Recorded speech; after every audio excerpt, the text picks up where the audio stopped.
Good morning. It's another edition of Century 21's podcast, Property Done Properly. Today we're going to do a get to know you session with none other than James Wyatt. Good morning, James.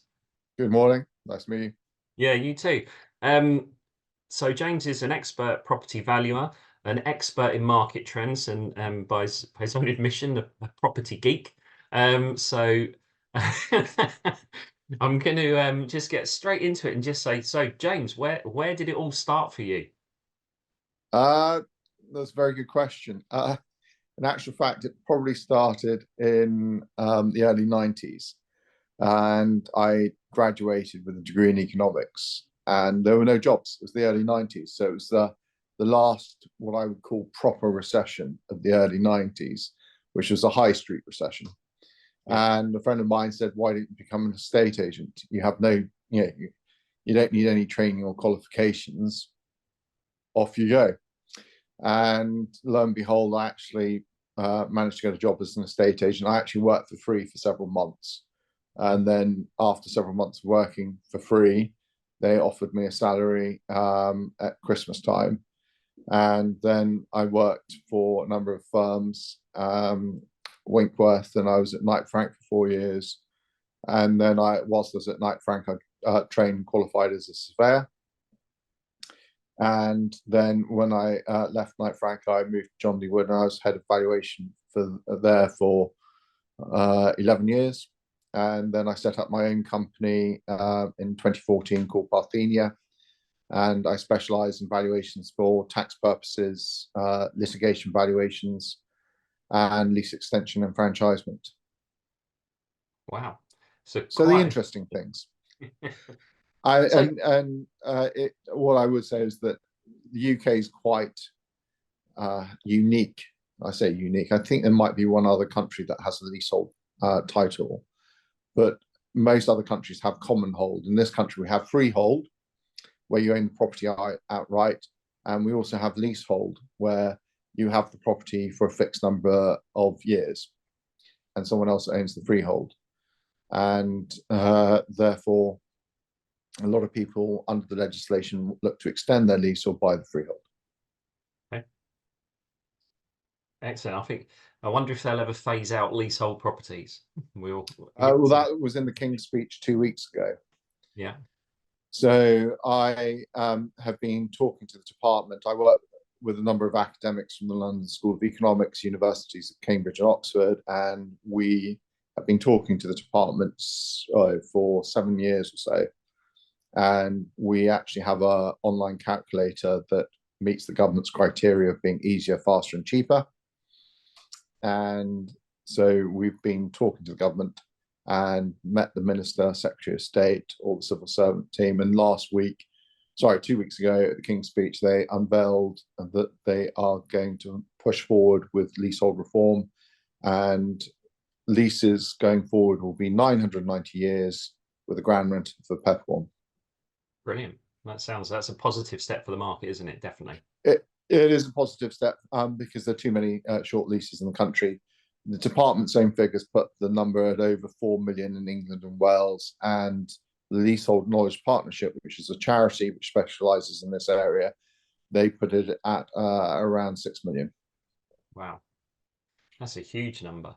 So if I can just step you back to the 90s, what was the property market like? I started in the industry in 1999, working for Black Horse Agencies out in overspill town, Hayhill, in Suffolk, Essex borders. So I missed the 90s market. I heard a reasonable amount about it. What was it like then on a day-to-day basis? Honestly, yeah. So it was difficult. Being a bit of a geek, I looked at our register of properties, and we were a very good agent for the area, very successful. We had about 120 properties on at any one time. The average length of time it took to sell a property was 18 months to 2 years. And we would average about 60 to 70 viewings per property before we got it under offer. Yeah. And it took an age. And that's when people actually earned the title negotiator, because we'd negotiate over curtains, carpets, washing machine, tumble dryer, and the number of times deals would fall out of bed. People would put forward an offer, go away on holiday, and there was no urgency in the market. And I think Yeah. what we've seen over the last, I would say, 20, 25 years has been an aberration. It's not a normal market. For properties to come to the market within 2 weeks, you go to sealed bids, and then the property basically sells itself. And that's been driven on the back of cheap money. Yeah. And that cheap money era is now over. And people are finding out the hard way that interest rates should be far higher far higher for far longer than they anticipated. Yeah. I worked with a gentleman when I first started out. His name was Vince Ragazzo, and he always said to me, he goes, when you buy your first house, when you get your mortgage payment, double it. And if you can afford it, then buy the property. If you can't, That's very good advice. So, I mean, I was asked to talk at several conferences last year, and I actually was talking on interest rates and deferment rate, which is the discount rate we use in lease extension and enfranchisement. And I looked at the Bank of England data from 1694, which is a long data set, yeah. and the average real interest rate, so take away inflation, is about 2.96%. And this time last year, when I was giving the talk, inflation was about 10%. And I said to everyone, well, if the Bank of England was running a neutral monetary policy, the Bank of England base rate should be 10% plus 2.96, so effectively 13%. And you borrow 150, 200 basis points above that. So I said, your mortgage rate should be 14.5%, 15%. The room fell silent. And they said, well, they can't do that. No one could do that. And I said, well, that's a neutral, that's not a tightening policy. And I said, we've still got negative real interest rates. When the nominal interest rate is below the rate of inflation, that's a negative real interest rate. And everyone said, that can't be. And I said, the trouble is we've been conditioned, especially the younger generation, on expecting interest rates to be so low. And interest rates of 0.25%, 0.5%, no less than the Bank of England history. And people have been conditioned to expect that. Well, when I was giving this talk, I finished, and someone put their hand up at the back. It's an old gentleman, and he put his hand. That's nothing. He said, when I took out my first mortgage, it was 15, 16%. And there was silence in the room. All the younger members were like, my God, that this shock and horror of 15%. And then there was a pause. And further back, another old gentleman put his hand up. He said, I took out my first mortgage in the 70s, and I was paying 18 to 20%. And everyone just shock and horror. It's and that's the thing, is people have forgotten that interest rates and mortgage rates can be far higher than they have been, and people have just been conditioned to expect low interest rates and easy credit, and it looks like that era is now over. Okay, well, I'll come back to what your thoughts are for the market going into next year in a second. What do you, as a valuer, obviously you've been in and out of a lot of houses. This will be probably viewed by a number of valuers and some of our franchisees. What do you think the single most important thing a potential seller's looking for from a chosen estate agent? What would you say that is from your experience? Having been an agent, and for many years, and I was lucky to be pretty successful. I think it's confidence. They're looking for an agent who's confident in their property. Yeah. And by that, I mean confident in the price they can achieve, confident in their ability to achieve that price. And that's normally due to their track record and understanding the market. Excellent. So in terms of properties yourself, what's the most interesting property you've ever been out to value? If you can say. I've been lucky because I act for a number of royal families and high-profile individuals. I've seen met some incredible people, seen some incredible property, seen the most incredible art you can imagine. Yeah. So it's difficult to actually think of a particular property. A number stand out. There was one property I valued not that long ago, which has a double height reception room, and it's enormous and galleried, and it has south-facing views leading out onto a garden, onto communal gardens, and that's something very, very special. And I've been into, the most incredible ornate ballrooms that people have in their houses, with minstrels' galleries. And it's little things like that, and hidden nooks, crannies, secret cellars. I mean, I'll give there are lots of fun stories, as I'm sure you can remember as an agent. When I was first started as an agent, I was selling a lovely house in Notting Hill, and I was taking this young couple around this house, and in the master bedroom there was a hook in the ceiling, and they looked at me and I looked at them, and I thought, oh yes, the owner's an artist. She's very much into her art. And they went, oh right, okay, fair enough. As we swung open the doors to the wardrobe, there was a lot of leather and chain paraphernalia. So I think so yes, there are some amusing stories, but it's yes. Excellent. So, in terms of fees for estate agents, now you mentioned to me before we started you work for John D. Wood. I think I've worked with them in the past, and they pride themselves on higher fees for their clients. What advice would you give to a valuer or somebody looking to start out or just started as a valuer in the industry to try and, because you interestingly said when you first started, it took 2 years to negotiate a property sale, and estate agents do work, I believe, exceptionally hard for their fees. We seem to have gone through a phase where, Sorry, bless you, where thanks. fees seem to be the first thing that drops, and then it becomes a bit of a war. So, have you got any advice or tips for people to keep your fee levels up that little bit higher? Increase your fees. The thing is, if you don't value your service, your clients won't value it. And that's one of the painful lessons I've learned over the years. I charge by the hour, and if I charge too little, people just don't value the advice I give. And if you're an agent, you should actually value the service you give. And Foxtons are famous, or used to be famous, for maintaining 2.5%. Another number of other agents did so. But the trouble is because values have risen so quickly, and it's been so easy to sell, it's difficult to justify those fees, especially if you're on high value properties. Why should you be paid £50,000 to £100,000 commission, or £30,000 for just opening the door? It sells itself. That market, I think, is over. So I think there's justification for fees being proportionate to the work, and I think we're going into an era of much harder selling, and it's going to take longer to sell a property. So I think people need to be aware that your fees are going to have to be 2.5%. And when I started in the early 90s, the average fee was 2.5% plus negotiated bonus.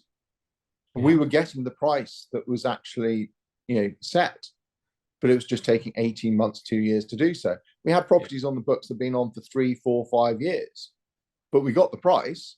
It's just there was no urgency to the market, and people didn't mind paying 2.5% because they were just glad to be shot of the property. So, and I think those times are returning. And I was just talking to some agents yesterday, and they said how difficult it's been because certain agents have cut fees, and owners are too happy to accept it because they say, well, look, you've sold the property within 2 weeks.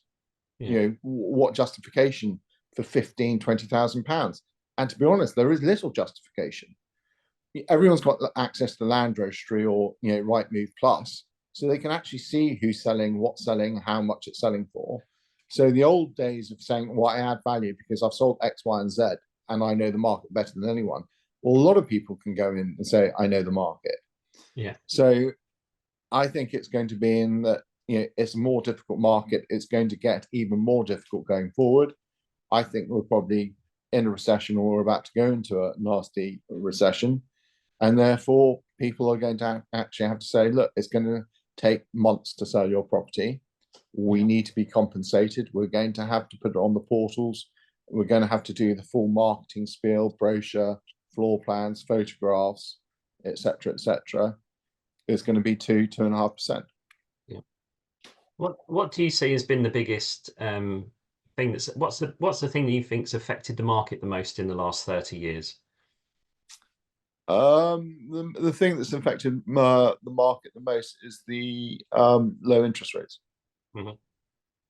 And as I said, at the start, people have got used to absurdly, historically low interest rates, and that easy money has just gone into property, and that has driven an asset price bubble which we have never seen, and in financial history has never been seen. Yeah. So that is being driven by low interest rates caused by politicians over-promising, over-borrowing, central banks around the world, allowing the money supply to get out of hand. Yeah. We've seen a lot of buyers coming in from all over the place now, from various countries coming into the UK to buy property. A lot of them aren't familiar with the process. So I think just getting back to your comment on money coming into the country, but then also about the process of us as estate agents having to negotiate those deals. I do strongly believe in what you said. We should be charging more for our service. So that's quite an interesting point. I was going to ask you just about your time being a surveyor. Some estate agents get on with surveyors, some don't. I think in my career, I've always chosen to get on with surveyors. What's your challenge as a surveyor when you're going out and valuing a property or looking at a potential property for evaluation? And actually, being an ex-agent, I have to admit that most agents I come across are very helpful, very good. Yeah. And they realize that it swings and roundabouts. If they can spend 5-10 minutes with you, you're just going to be able to put more time and effort and get the value right. So most agents have been actually very helpful over the last few years. The issue we have at the moment is the lack of transactions. Yeah. Properties sticking on the market, so it's taking far longer to actually find the comparables. And then we've got to actually work out what's going on in the market. I've heard of a number of non-completes. People have dropped their deposits in the last year, and in the last 25, almost 29 years, I heard of only 3 non-completes previously, and one agent told me today they've had 6 this year. That's a lot. I don't think even I had 6 in all my time being in the market. Probably had 2, I think. Yeah, people have dropped their deposits, and people are worried about the future. Yeah. So, as a surveyor, we have to give a realistic and accurate assessment of the market value at that point in time. And you have comparables from 3, 6, 12 months ago. Well, yes, but where's the market today? And when I put my name to a report, it could be used in court or tribunal, and I have to be able to stand by it. I'm not. There are panel surveyors out there who do mortgages. They do 5 to 6 inspections a day. They're in and out. They've got an iPad. They tick the box. Running water, electricity, number of bedrooms, size, etc.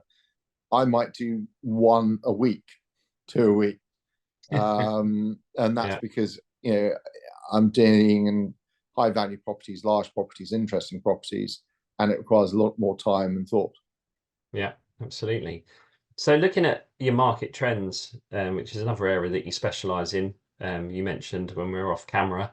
What do you see the market doing in the next? I think if I asked you the next year, I think that would probably do us an injustice here. We've got somebody who knows a lot of information about a lot of property and the trends over the years going right back. So what do you see happening in the marketplace in the next, let's say 3 to 5 years?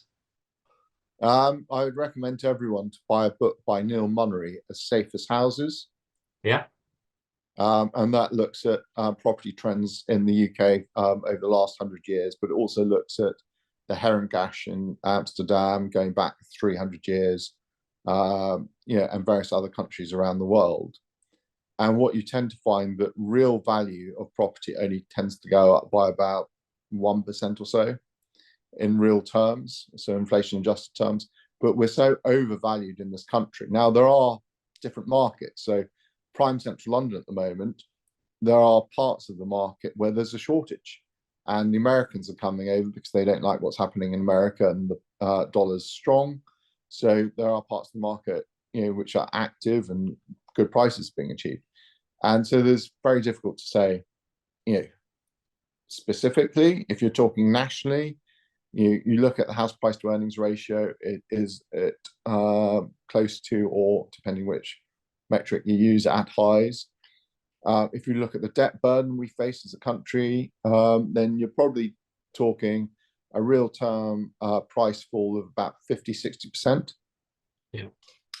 And people say, well, James, I said, look, if you've got inflation running at 10% a year and house prices stay static, then it's only going to take 4 years for you to drop 50–60%. And they just go, what? And I said, it's inflation compounding away. And that's the thing, 99% of people don't think in relative terms. They don't think in inflation adjusted terms. They think in nominal terms.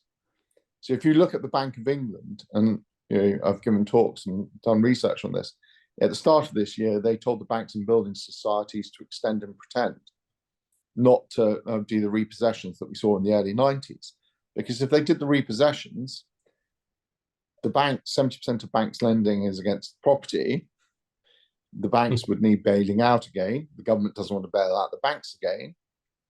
So consequently, they want a long, slow, gradual decline.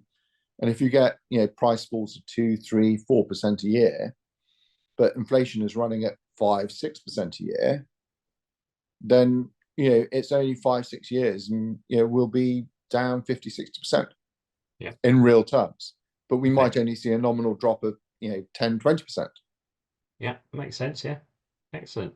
Do you have any? So I've got a young family. Some of them are heading into their late teens.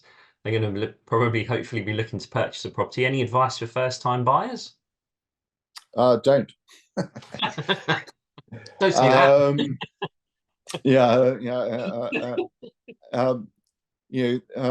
The reality is that in a falling market, and it is, if you actually look at what's going on in the market realistically, I've had several people recently tell me their mortgage repayments has quadrupled. Someone was on 900 a month, it's just gone up to 3,600 a month. Someone else was on 500 a month, it's gone up to over 2,000 a month. That is already starting to have an impact upon retailers, on the entertainment. People are having less money, so we're going into recession. So that means prices got further to fall. So everyone says, well, this is a bad thing. I said, well, no, because if you look at other asset prices, falling prices are a good thing. We all want a cheaper iPhone, a cheaper TV, cheaper cars. It makes sense. So it's only the people who are in the later stages of life who want to retire and who want to draw money out. It's bad. So typically there are 3 to 4 times as many winners from falling prices, because the first time buyer benefits because the value of the property they're wanting to buy has dropped, so it's cheaper for them. The second time buyer, the differential has decreased from the small 1-bedroom flat going up to the 2–3 bedroom flat.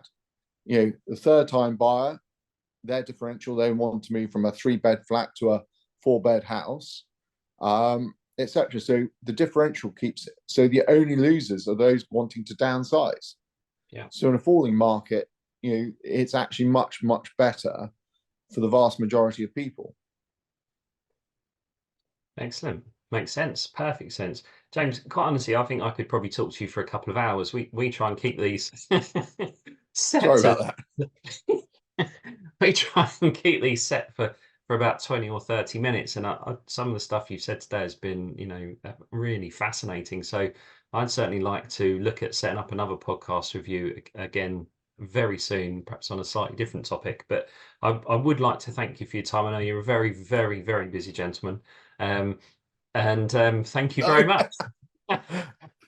Excellent. Very nice to meet you. And It's been good an luck. absolute pleasure. Thank you very much indeed. Okay. Cheers. All the Bye. best. Bye.